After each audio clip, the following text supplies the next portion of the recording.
지금 최근에 방심위에서 가짜뉴스 심의센터라고 하는 걸 만들겠다고 해서 논란이 되고 있습니다. 근데 논란의 포인트는요. 기존에 우리가 가짜뉴스라고 했던 허위 조작 정보뿐만이 아니라 언론 보도, 그중에서도 방송을 지금 심의하겠다라고 하는 내용이 들어가 있어서 지금 논란이 되고 있거든요. 이게 지금 방심위의 보도자료인데 여기 이런 표현이 돼 있어요. 불명확한 내용을 사신 것으로 하는 방송, 이것도 지금 심의하겠다라고 보도자료에 명시했거든요. 이거에 대해서 후보자님 어떻게 생각하십니까?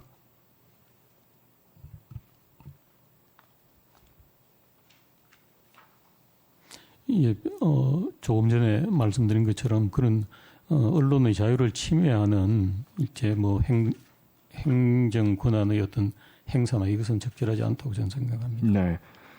자, 언론 검열은 예. 인정되지 않는다. 동의하십니까? 사정검열. 예. 동의하십니까? 언론의 자유라고 하는 것은 이런 거죠. 사상의 자유시장에 국민들이 소비자로서 나오는 모든 내용에 대해서 직접 확인할 수 있는 권리가 있고 그 과정을 통해서 자유롭게 선택되어야 된다. 그것이 공권력이 관여할 일이 아니다. 이런 취지인 거 동의하시죠? 예, 동의합니다. 예. 그 제가 오전에 또 여쭤봤는데 방통위에 있는 그 가짜뉴스 심의센터 여기에서 지금 언론 보도나 방송 내용 심의하겠다라고 해서 국민들께서 우려하고 계신데 이 국민적 우려에 대해서 동의하십니까? 예, 우려하실 수 있다고 생각합니다. 이 부분에 대해서는 후보자님이 더 덧붙이실 말씀 없습니까? 그냥 원론적 저희들이 사건 처리할 때도 그렇습니다. 모든 사건이 다 중요하지만 특히 재판관들이 중요하게 생각하는 표현의 자유, 언론의 자유 이런 부분인 것 같습니다. 네. 그래서 그런 부분은 다른 기본권에 비해서는 훨씬 더 보장하는 폭이 넓게 인정되고 있는 그런 것을 제가 느꼈습니다. 그러면 표현의 자유가 위축되지 않도록 철저하게 심의하시겠습니까? 예, 그렇게 하겠습니다. 그렇게 해야 된다고 예, 생각하십니까? 예, 그렇습니다.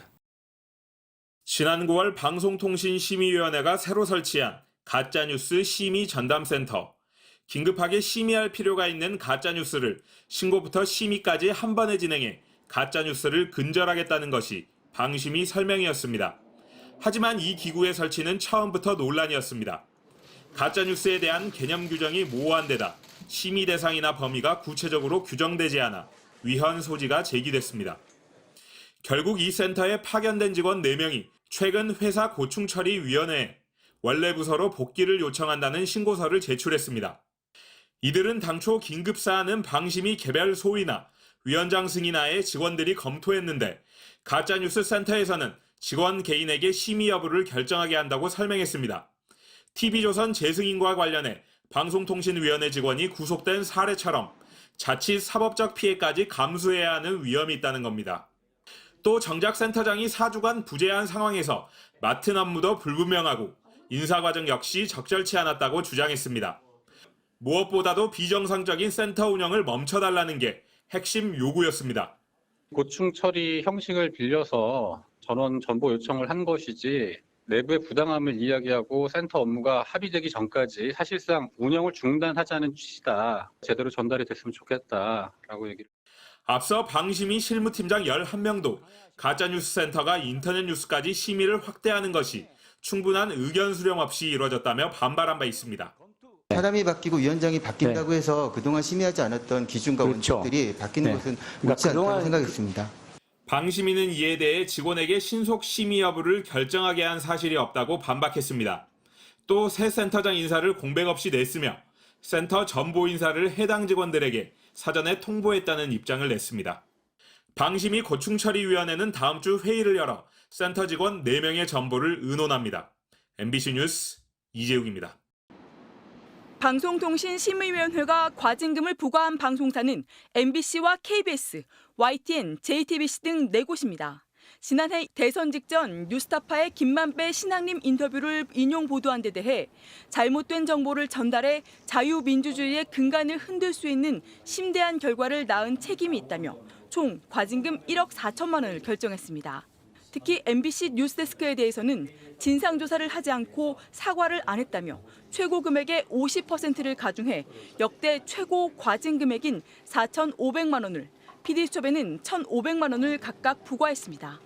과징금 부과는 방심위가 내릴 수 있는 가장 높은 수준의 중징계로 방송 제어가 심사에서 10점이 감점돼 심사 결과에 영향을 미칠 수 있습니다. 전체 회의 전 MBC 안형준 사장은 방심위에 직접 출석해 추가 의견 진술을 요청했지만 여당 위원들이 거부했습니다.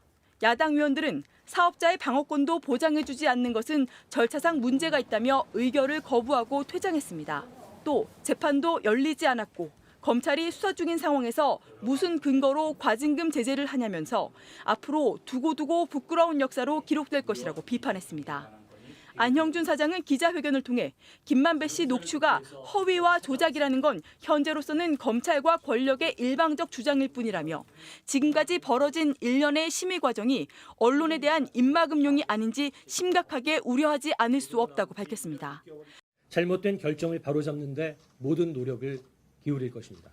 MBC는 가시밭길을 걸을지언정 권력의 감시와 사회적 약자 보호라는 엄중한 소명을 흔들리지 않고 다하겠습니다. 전국 언론노조는 이번 제재를 사상 초유의 정치 심의로 규정하고 방송사 해체에 가까운 재허가 조건을 내릴 명분이 될 것이라고 비판했습니다. 그 정도의 지금 제재를 할 수 있는 사안이라고 저는 생각지 않습니다.